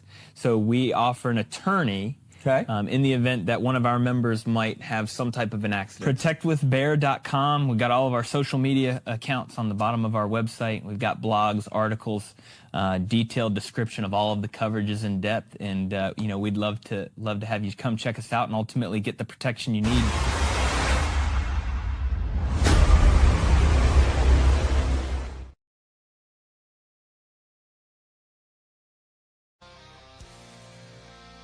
Welcome back, everybody. Inside the Gamecocks, the show. We are back live. Music segment concluded, right? Not a bad segue from fish to talking about mushroom capsules, although that is not the kind of mushrooms Encapsulate will provide for you. I've heard a lot of good things about mushroom supplements. Interested to try them for myself. But where do we want to go now? Do you want to talk basketball? You want to talk customer service? Customer service. I'm going to look at football scheduling in the year 2037. Where do we go? No. I do have a question. Carolina's got like this Virginia Tech game. Some folks wanted to cancel that one, but that was never, ever going to happen. I was told how much you're getting paid to be in that game. And let's just say you still need revenue. And you need as much money as you can get. And they're getting paid pretty well to appear in Atlanta. And, playing in Atlanta is a little different than Charlotte. There's thousands of South Carolina alums in Atlanta. The Gamecocks rarely play over there. They don't play Georgia Tech anymore. They never get invited to the Peach Bowl, obviously, and it took them years to get into this game. There's another thing Ray Tanner did, got him into this football game. And it still means something because you're basically in the mecca of college football, playing in the stadium where they hold the championship game, and big time programs have played through the years in these games. So it was never getting canceled no matter what. Right. People can say, well, it could cost you a playoff. Don't care. It's not going to, shouldn't be afraid of Virginia Tech anyway. Especially now. It wasn't getting canceled, but I do have a question about the future schedule because Miami rotates on. Yep. You got Miami, and then I believe in 26, 27, and then North Carolina in 28, 29, and NC State in 29, 30. Those are all home and homes. Home and right? homes. Yeah. No more neutral site for a while. And look, the Charlotte games were always a point of contention. I don't know why South Carolina people have some aversion to going to Charlotte, but they do. And it's probably, the results of the last game. I am one of the positives was I am proud of the fans showing up for that last one against North Carolina. That was a big crowd. And that's probably because it was prime time on a Saturday and not 5 o'clock during rush hour. Oh my gosh. Yeah. On a Thursday in Charlotte. Right. Yeah. But stupid. yeah, I mean, Gamecock fans showed up and they were loud and proud, and that was good. But yeah, Julie points out Benz is a better stadium. Yeah, Mercedes-Benz is a nice, place. South Carolina obviously played in the Georgia Dome twice in 2010, but they have not played in Mercedes-Benz. But it was never getting canceled. But what my question is, are these Miami and North Carolina games and NC State, do you think we will see them get canceled? Or do you think that this playoff selection situation is going to be handled by other means? Mm-hmm. I don't know. I think I like the North Carolina one, right? It's a renewed old school rivalry and a border war, which I'm always for. It's one of the reasons why, even though I know Georgia was at the top of their game when they cycled off and we got out of the conference, the two East and West divisions, that I was mad that we didn't get to play because they look forward to the Georgia game. They may not consider us a rival, but I always considered them one. I mean, I know they got the better of Carolina on the football field generally, but hey, it was always nice to play the team that was one state away, right? And there's only two teams. There's only two states that border South Carolina, and I like playing either of the teams from either of those states. Miami is one that I don't quite understand, JC. I mean, I don't even know what the origins of that were, how that came about, but I found that to be really interesting. I mean, obviously playing the U is going to be good for the brand, and hell, playing South Carolina, if you're a Miami fan, is going to be good for your exposure at this point. But I don't know how much the buyouts would be to get out of that one, but Miami would be the only one I would consider being like, if we're going to get out of it, get out of that one. I'll say this, Phil, I think this kind of shows you that athletic directors in general, and I'll include Tanner and everybody else, because again, he wasn't doing anything anybody else was. Be careful of what fans start demanding when it comes to scheduling, because at the time everybody knew playoff expansion was coming. Everybody, and even the teams going to Atlanta, like Alabama, they were sick of neutral sites. And look, too much of it's like Will Muschamp used to say, too much chocolate cake will make you sick. And when he was talking about too much of running the ball or whatever, when they were, too much of that, it gets old, because what it does, it takes away a home game. Right. And, and the season ticket holders and, in Alabama, what would happen is, there's no reason to be playing Duke on a neutral site, first and foremost. Secondly, they'd lose a home game.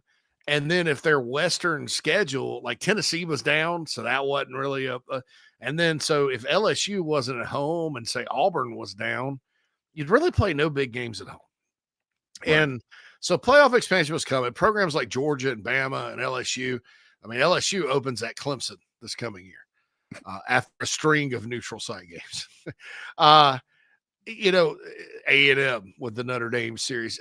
Those schools started like scheduling up. Right. And South Carolina fans were sick of Charlotte. They wanted some better home and homes. Keep in mind, at the time, you had to wait sometimes 15 years to play another team in the SEC. Right. Because of how the schedule snaked and the rotating every year and all that good stuff. And so fans, for a short, brief period of time, started demanding that. And so all these schools scheduled, South Carolina's got a home and home with Virginia Tech in 2033 and 34. Right. Yeah. Way out. Way out. They threw NC State on there, threw Virginia Tech on there. Miami was on there. Interesting about the Miami series, after South Carolina lost down there in 87, and I was at that game. I've told that story before.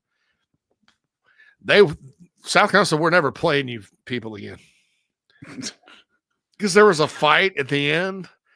Todd Ellis, somebody hit Todd Ellis late.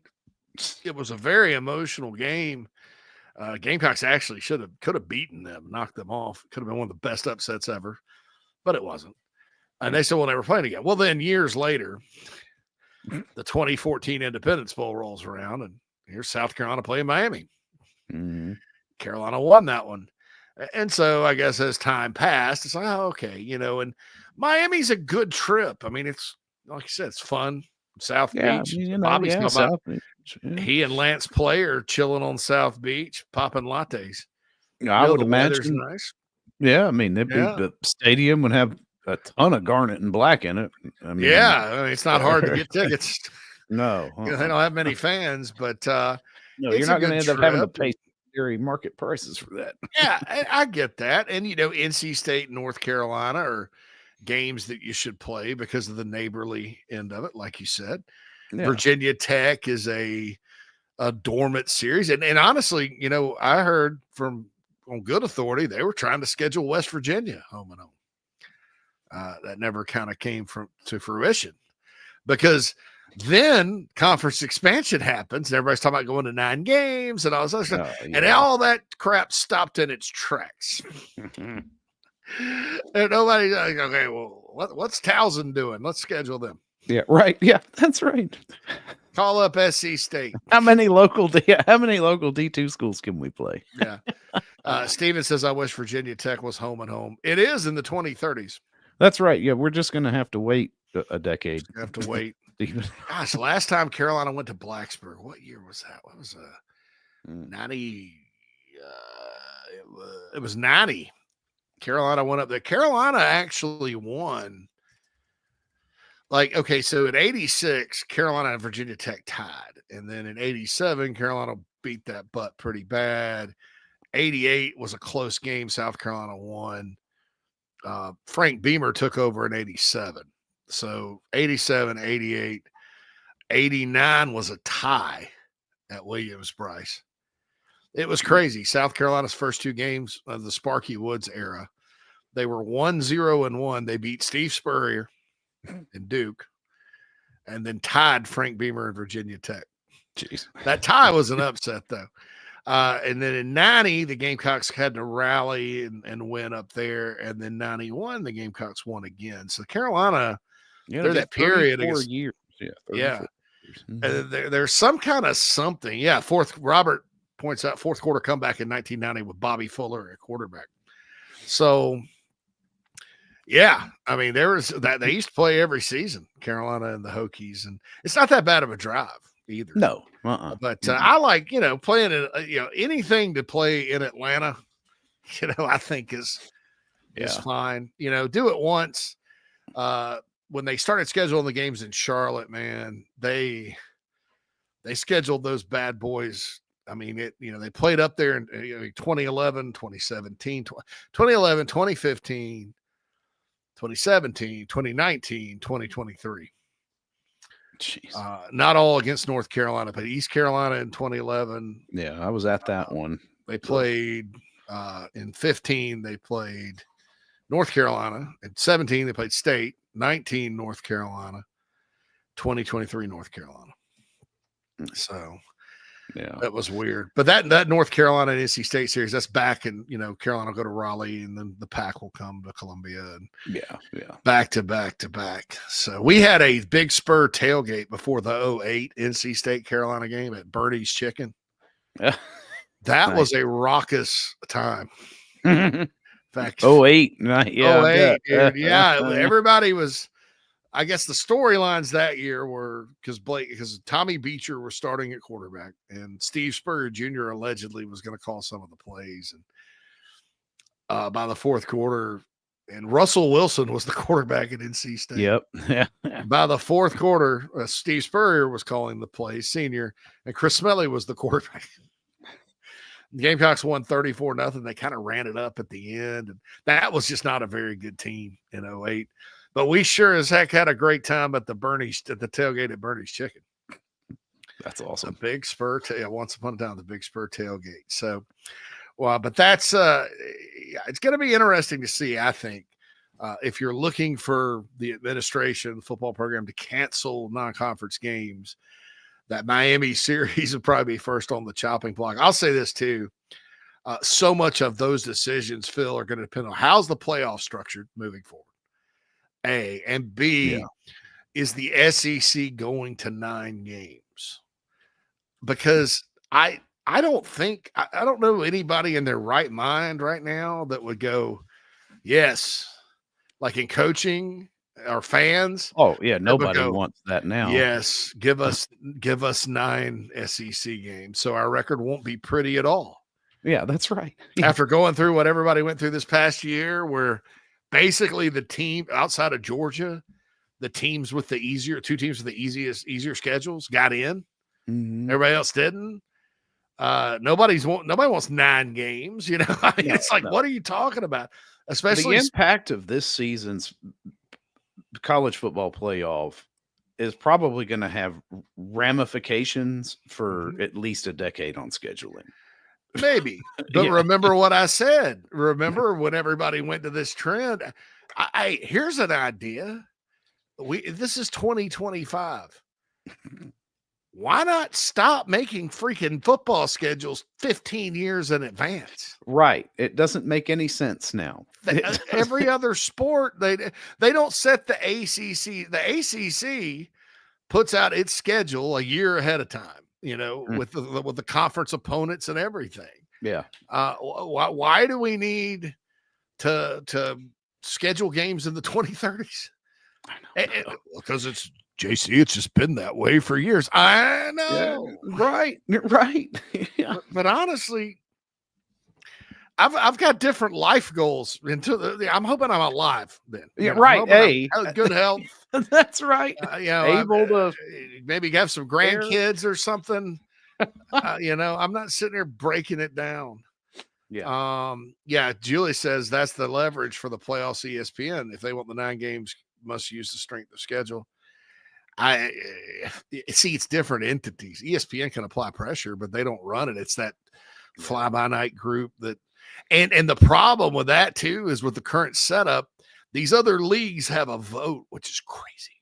Yeah. Now starting in 2026, there's the Big Ten and SEC control it, but they have certain parameters. That's why I don't think we're going to 16, because they're like, as long as it's no more than 14, you can do whatever you want. I'm like, why is it 14? Yeah, what is that? How does that work? I finally figured it out. It has nothing to do with football. It has to do with money. Because you get more money. Like that's why they're not going to change the stupid buys for the conference champions when we get to next year. Because 2025, you have to, any kind of changes requires unanimous consent. And the Boise State AD told on himself. Yeah. We're not interested in anything that's going to take money away. I get it. You need money because you get like $8 million if you get the buy. And doesn't that stink? I understand the finances of it, but when is enough enough? I mean, money should not drive the postseason, right? I get it if you want to schedule up in the regular season to max out your revenue, but to try to have an effect on the postseason is absolutely ridiculous when it comes to money. I mean, I get it. Your network partners are going to be making money hand over fist, and there should be something that goes back to the schools. But I don't know. The revenue generation should be so far down the list of priorities, and it's not. It's right there at the top when it comes to the playoff committee. And some of that is influenced by the fact that you give the same voting power to the Mountain West Conference as you do to the Big Ten and SEC, which is absolutely ridiculous. I mean, I'm not a big Notre Dame fan either when it comes to things of this nature, but that single school has the same voting power as the conferences do, and that's absolutely asinine. And you almost have 2 ACC votes with them too, because they're so right. because they're like, they don't want Notre Dame basketball to have to go to the Big East to get their ass cut. Yeah, that's right. No, they want to live in they want to caucus with the down ACC. they're that girl, man. It's like they're just stringing the ACC along. I know, Goodness which gracious. is silly. I mean, yeah. If in a perfect world for me, I would, I would demand conference membership in football for postseason as a requirement for postseason play, and I would create a group of 5 playoff separate from a Power 4 playoff. And Army and Navy are in leagues now. Yeah, I mean, it's crazy. But would have been a banger of a championship game would have been Army versus Boise. Tell me that wouldn't have been a good game last year, Yeah. and got eyes and people will watch that, maybe more so than they did some of those snoozer, matchups they had in the playoffs. Poor Louisiana Tech was 5-7 and thought their season was over because Marshall was a bunch of jokes. Just became a joke over all of a sudden with how they pulled out of the Independence Bowl. They had to get the pads back out of storage and go play Army in the Independence Bowl. Right, let's go dust these off. That sucks. Go feed ourselves. Ruston's just a little ways from Shreveport, but anyway, no, I'm with you. I'm with you, Phil. And it's going to be interesting to see kind of what happens. And you're right that it could have an impact on scheduling. But remember what I said: be careful of falling for the latest trend. I think what they need to do is just stop scheduling so far in advance. Yeah. Give yourself flexibility. I mean, that to me, that doesn't make any sense at all. Yeah. And then, you're not going to get into a situation, I think, at least from an ego standpoint, where, I don't want to play Miami because they're on the upswing right now. I mean, you want to have the confidence in your staff and administration to be like, we'll take anybody, anywhere, anytime, but we don't have to schedule it 15 years away. Look at what Florida headed Billy Napier. Right. That could have been a lot worse. I mean, right. It was just like, really? I mean, and the SEC, what people have to realize, they're not going to help you, dude. I mean, I don't care who you are. They're not going to help you. They didn't help Georgia this year. Georgia's been the best program overall for 3 or 4 years. Did they help Georgia? No. How about no? How about no? No. No. They're going to try. They're going to pretend like they're trying to do the best they can, but they know it's going to come out different. It's never going to be fair. It's impossible, I think, when you're dealing with the transfer portal and so much roster turnover. Phil, we went over the numbers. Yeah. There's very few, at least 30 new players of a roster that's supposed to be 80 with 85 scholarship guys. I mean, that's 30 new players. That used to be like if a school signed 30 players in recruiting, regular traditional recruiting, huge class. Gigantic, like right? Different. Yeah. Like, whoa, we got, and I'm like, wow.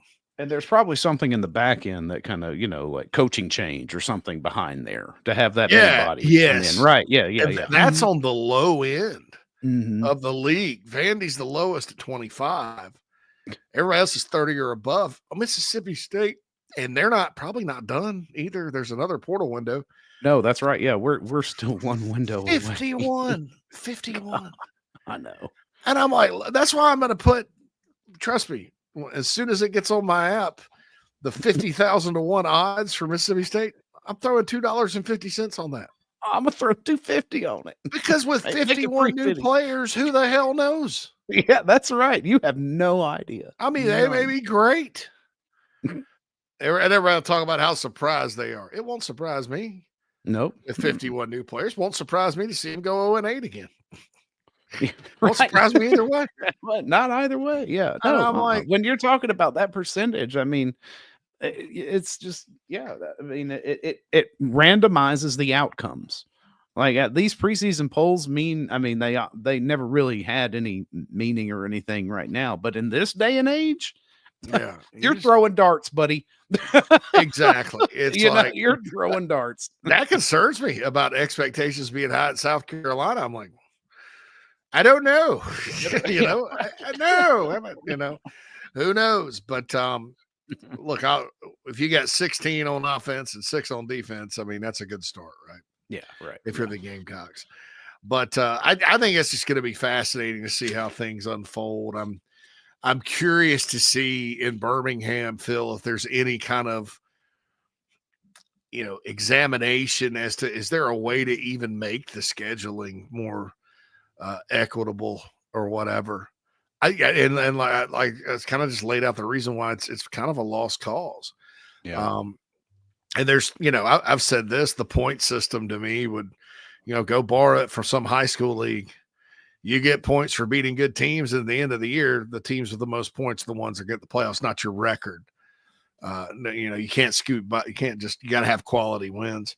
Yeah. Or what I think will happen is the idea Josh Pate had, where you're playing not semis, but in other words, SEC championship weekend has you're doing two tournament play-ins. Yeah, playoff play-ins. It's kind of 2 games, and then even if you have an expanded playoff, what if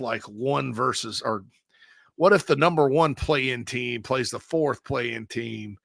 4th is not as good as the rest of them, but 1 is really good. They just aren't top 2 in the league because of a freaking tiebreaker. Are you then going to leave that team out? Or is there an at-large way? I mean, so I don't, you kind of get into some things there when you don't, maybe you play all of it off. Maybe you play 3 games. Right. And 1 plays 6, 2 plays 5, 3 plays 4. And if you lose, you don't get in. I don't know. I don't know, because then it's like, it's any given Saturday at that point, right? I know. So somebody's got a nice, something in 0 record and ends up just dropping 1 game, and then it's like, well, they're out. What 4-loss Big 12 team makes it because they won their conference championship. And they get a buy-in. Here's $8 million. Yeah, here $8 million and a week off. In a week. Okay, God. Here's what I really think that I would do if I were the SEC. I would quit cozying up to the Big Ten, other than to say, "Hey, you go your way, I'll go mine." It's like, we have to start considering them. Pick Al Pacino or Robert De Niro in Heat. Whichever one was your favorite. I like the De Niro character better. And then the other one's Pacino, right? Mm-hmm. And when they shot that movie, they recorded 1 scene together. Yeah, just that one. And that's how you got to kind of deal with the Big Ten. Respect, whatever. And you meet for your 1 scene. Let them take the snooty conference, the ACC. Yep. The academics, and we love it. The alliance, what's left of the alliance. Let them roll on their side of the bracket. You'll play cross bracket games just like you do in the NFL. That'll kind of be the AFC. Mm-hmm. And then on this side, the SEC partner with the Big 12, because those are more like-minded schools. Yeah, they're football schools. Frankly, I wouldn't mind Arizona State game in the playoff with the Gamecocks. The Colorado, Oklahoma that'd be kind of neat, right? Yeah, Tech, TCU. It makes sense, and it kind of makes it's not a complete north-south divide because you have the southern parts of the ACC, but it is kind of I think it works. And then you have 16 on one side, you have 16 on another, or 12, whatever you want to do, and you play it off, and you meet in the middle. And the Super Bowl of college football is this side versus that side every single year, just like it is in the pros. And I like that. I mean, hey, even if you wanted to do 8 on each side, top 4 from each league, how you determine that's up to you if you want to do play-ins or whatever. But that's kind of what I would do. Wrap it up. Clint was behind. He says, I'm a little behind, JC. You're right. I'm not big on McGill. I see him as a fallback option, to be honest. I don't think he's a bad player. Just think we could do a little better. Yeah, we'll see. Yeah. I'm not saying you're not alone. You're not an outlier on this. There's people are all over the board on him, not just fans, coaches, and other people. So And he's what, 26? Yeah, he's 26. Yeah, he's been on the radar for a long time. He was at Broome High School. He was a Centurion before going to the private school. And, yeah, I saw he's at a private school. Yeah, it was on the radar from his freshman year. You know, good player. Looked like he's going to be like kind of the next great one. And I don't know. Sometimes those guys, you know, they hit their ceiling early. And that could be the case. Maybe not. Maybe Clint's wrong. Who knows? Nobody bets 1,000, folks. This has been fun. Mm-hmm. Yeah, man. Always is, man. We've been having a good old time here in our little 2-hour windows. Yeah, it's awesome. Don't forget the baseball celebration. That's right. It is. It is a full celebration of Gamecock baseball on Friday. Yeah, on Friday I'll be on from 10 to 2, 4 hours. It's a 4-hour tour. So the shows will be combined. And then, of course, Gamecocks will open the Pulmonary era against Sacred Heart. Don't forget Gamecock men's basketball tonight. Did not talk a lot about it. 7 p.m. tip-off at the Colonial Life Arena against Chris Beard and the Ole Miss Rebels. One thing I did mention want to get to, I saw it written, Chris Beard would crawl to Bloomington, Indiana, if Indiana offered him that job. They don't. I saw that in the notes today. Yeah. And then Buzz Williams from A&M. So maybe, you know, because they're making a change, right? It's Woodson's pretty much a four. They won last night. They upset Michigan State, but yeah, Woodson's that job's open, so it'll be interesting to see kind of what happens. Yeah, that'd be fun. Anyway, for Phil Mullinex, JC Shurburtt, Phil, take us out of here, and we'll talk to you tomorrow. That's right. Looking ahead, Chief Sports Network programming tomorrow. JB will have. He's got a regular Thursday guest. But either way, Clark Cox is actually going to join to talk about facilities. I'm keenly interested to see how his group is going to be involved in some of these upgrades and improvements around Williams-Brice and how they fit in, and if they're having to do any planning for it as well. And then, of course, bright and early, like we've been saying, 10 to 2 on Friday. Don't forget, I and JP will be live from Founders Park. JC will too, because he just connects through the internet, and he'll be there with us all.